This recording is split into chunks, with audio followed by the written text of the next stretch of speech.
You know, it's funny. I think I had my mic off during all that first intro there. Anyway, I'm supposed to be doing this for a while. We're just starting. What do you guys think I should do?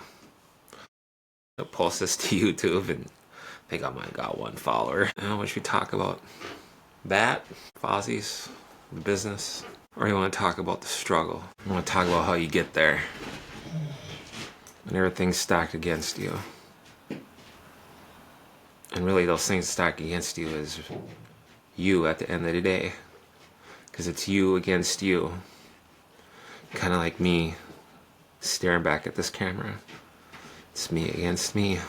This morning, kind of little break in routine. Wasn't easy. I was very sore. Had things kind of stacking up. But I pushed through. And I did. I did my 100 push-ups. Worked the legs. Got my cardio in. Can you believe my ass? 49-year-old body is running again. Running sprints. How does a guy go from weighing almost over 450 pounds, chronic alcoholic, drinking every day, all of a sudden picks up weights, lose over 200 pounds, and learns to find not just happiness, but contentment? Name of my channel is Touch the Tree. Why touch the tree? Because it's doing the hard things. And just like most guys, my journey was all about starting something and finishing it. When I first started walking, I was just walking around property. It was like around a mile. If I walked the whole thing, I would do that every day. Then eventually, I started picking up some kettlebells. I didn't know what it was.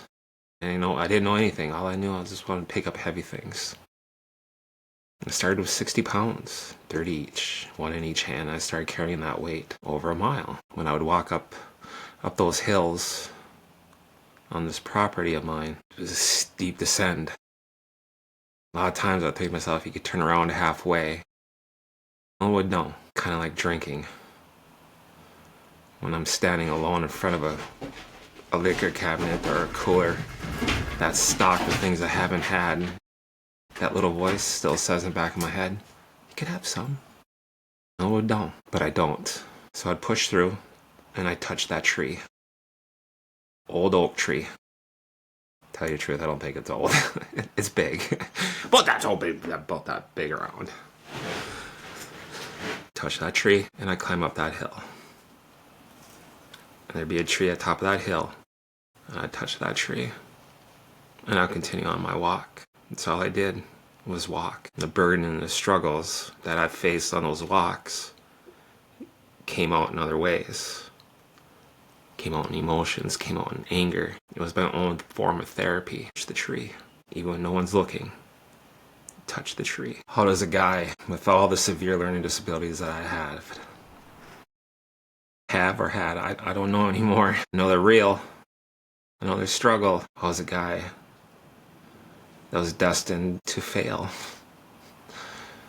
If you open up that file, those old school files, you're not going to find anything good.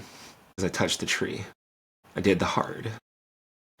I didn't realize it then. All those years, I was learning. All the failures, every job I had, I was fired from. Hated it. I hated construction. But through those things, through those struggles, I found